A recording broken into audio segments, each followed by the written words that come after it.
There's a secret weapon that can help you sell more, and it works like magic. I'm going to share that secret weapon with you today on this episode of the Do This Sell More Show. Hi, I'm Dave Lorenzo. This is the Do This Sell More Show, and today we're going to share a secret weapon that is really a secret that's hiding in plain sight. We're talking about direct mail, and it can help you explode your revenue, increase your sales, and make life a lot easier for you. This is something that I share with my clients immediately when we begin working together, and they think to themselves, wow, this was right in front of my face the whole time. I can't believe I missed it. So let's look at the reasons why direct mail works, and then I'll share with you how you can use direct mail to be more successful.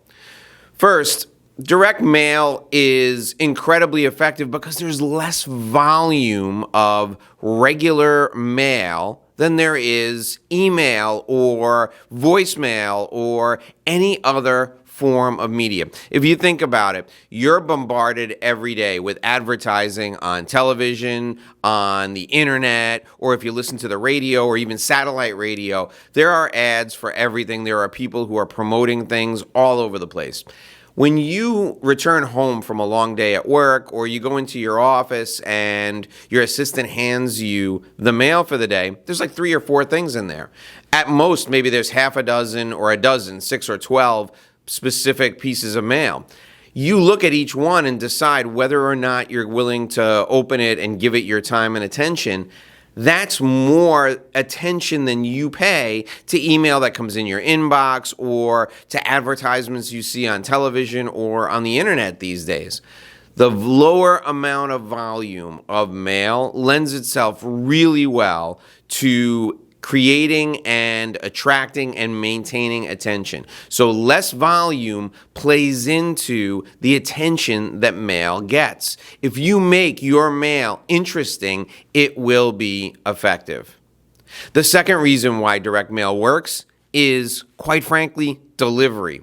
Here in the United States, we used to decry the post office. We used to say it was terrible, it was awful, they were mismanaging the things that were being put in the mail. I don't know if it's lower volume or better management or simply that they finally, after 250 years, whatever it is, they finally figured out how to get the mail to its destination. If you send your mail the right way, first class, it gets there almost every single time. The mail gets delivered. Now, when you contrast that with email these days, it is night and day. Most email that's used for sales purposes or marketing purposes or advertising purposes doesn't get delivered. It goes in the spam box. It's labeled as junk. Now it could even be called clutter. So your mail in a physical presence will be delivered, but your mail in email and electronic mail will not get delivered. Delivery is a big reason why regular mail works.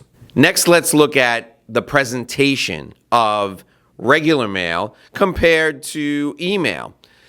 Email all pretty much looks the same. These days, if you have graphics in your email, most email reading software will strip out the graphics if it gets delivered at all. You can make a spectacular visual presentation with regular mail. You can create regular mail that will get opened or that draws the eye to it, and you can make people want to open that mail. And then once they open it, you can make them want to read it with a visual presentation. Graphic design is important in regular mail because it catches the eye. It can also lead to a dramatic increase in visibility and credibility. So direct mail these days has more eyeballs, better eyeballs, and it's easier to attract the views of it than it is in regular email because the graphics get all stripped out. Direct mail, far better from a visual presentation standpoint.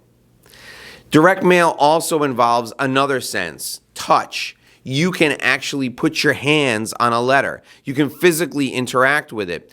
Don't underestimate this in terms of capability from a marketing and sales standpoint. physical presence of an item makes a big, big difference.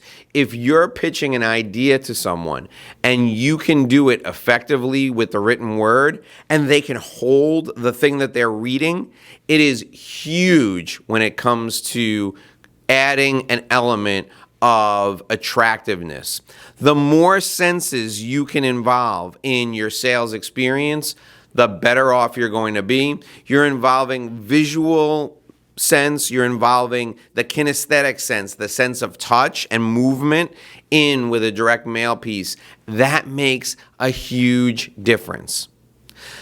The next element of direct mail that makes it work is the interactive nature of it. I can take a piece of direct mail and I can pass it along to a colleague. I can hand it to a colleague. I can write notes on it and make points that I think make sense.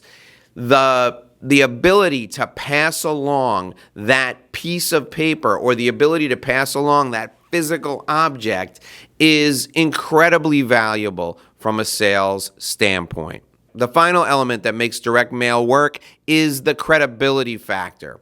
It can look official and serious. It can look like an important document that must demand your attention, and that is credibility. There's three things we look for from a marketing standpoint when we're introducing ourselves so that we can make a sales presentation. The three things are visibility, you have to get in front of the person; credibility, you have to be someone who demands the attention of the person you're standing in front of; and then differentiation. You have to be different than everybody else who does what you do. Think about direct mail. Visibility, you can get it exactly to the person you want, and we'll talk about how to get your mail delivered in a few minutes. Credibility, the document they're holding in front of them looks official, it looks important, it automatically conveys credibility. And then differentiation, the words on the page, what you say, can differentiate you from everyone else who does what you do. You've got visibility, credibility, and differentiation right in the palm of your prospect's hand. You're right in front of them as if you were standing there making your case yourself. Let's talk about ways to use direct mail that you may not have thought of. You're probably thinking right now, when I say direct mail, I mean just regular letters. You put a letter in the mail, you put a stamp on it, and that's fine. I think you can use that effectively. In fact, I do this all the time. At least once a month, I send out a regular letter to my prospects. What I do to make my regular letters different sometimes is I will use a handwriting font. I will make it look like somebody hand wrote the envelope, and I use a real stamp, a physical stamp for postage. I don't run it through the postage meter. That's how I use regular, just plain vanilla letters to go out to people in direct mail. In your direct mail letter, everything else is the same. The copy is the same as it would be an email. There always has to be a call to action. You always have to ask them to do something at the end of the letter. A plain old letter, it works, but you have to send it frequently. I send plain old letters in mail campaigns of at least 3 letter sequences. I send the same letter 3 times. First notice, second notice, third notice, I put on there sometimes. First attempt, second attempt, third attempt, first attempt, second attempt, final attempt. Do not ignore this important letter 1. Do not ignore this important letter 2. Final notice, do not ignore. Whatever I need to get this in front of people, but I send it in 3 letter sequences, always, always, always. Sometimes I send it in 5 or 6 letter sequences. If I'm getting a response, I send the same letter to my list over and over again until people stop responding. Of course, I take people off the list after they've responded, but if the responses are still coming in, even if I only get 1 response every time I mail, I keep mailing the same letter until it stops working. All right, let's talk about some uses for direct mail. The first is the newsletter. You should be sending out a print newsletter, a physical newsletter every month. Even if it looks like a letter that you're just writing to a friend, send it out every month. You know, it's funny. If you attend a religious service, and I don't care what religion you participate in, if you attend a religious service, the religious services always contain readings of someone in the religion writing to a group of people. In the Catholic Church, we have readings every week that are one of the apostles, Jesus's, let's call them best friends, writing to groups of people. The first letter of Paul to the Philippians, the first letter of Paul to the Corinthians. I mean, these people wrote letters all the time and people read them. Well, it still works today. That's why I advocate you use a monthly newsletter to send to the people you want to do business with you. Now, the physical appearance and what you write in there, it varies based on your industry and who your audience is. The key element that I want you to remember here, even if you're sending just a plain letter every month and you put newsletter at the top, it includes no color, no graphics, that's fine. I want you to send it on a monthly basis. Get this physical newsletter in front of people every month. The second type of direct mail I encourage you to use that works really well is an invitation. You want to have a sales meeting with someone, show up in their city, in a hotel on a specific day, and send them a formal invitation, like a wedding invitation, to breakfast with you on that date at that hotel in the restaurant. It's amazing how well this works. What I do is when I'm going to a city, if I have an extra day to spend, I plan on doing breakfast, lunch, and dinner meetings, and I do 2 breakfasts, 2 lunches, and 2 dinners, 6 opportunities, and I send out hundreds of invitations to people to meet me for breakfast, lunch, or dinner. And we send those invitations out, and it works like a charm. You want to send people invitations to a sales meeting. It works. Try it. You'll be amazed. The third type of direct mail that is fantastic for sales is a card. Every month there's an opportunity for you to send a greeting card to someone, okay? January, hope your New Year's off to a great start. February, my favorite holiday, Groundhog's Day.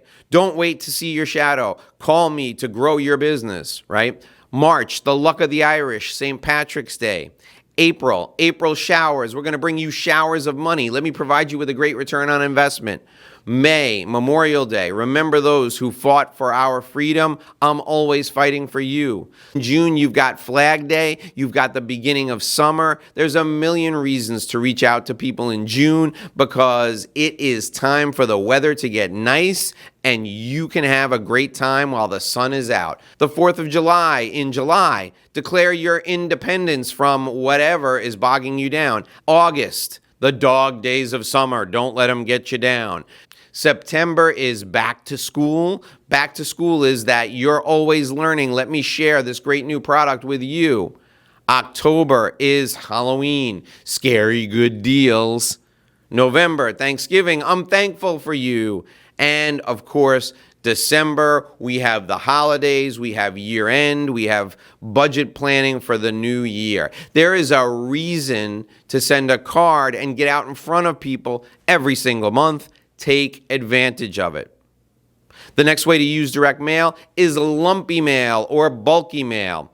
I love coming up with creative ways to get in front of people. One of my favorite ways to get in front of people is to take a shoe that you've already worn, wrap it up, and send it in the mail with a letter. And the letter says, I can't seem to get my foot in the door, so I thought I would send this shoe. If you want the other shoe, give me a call and I'll bring it by your office so you have a pair.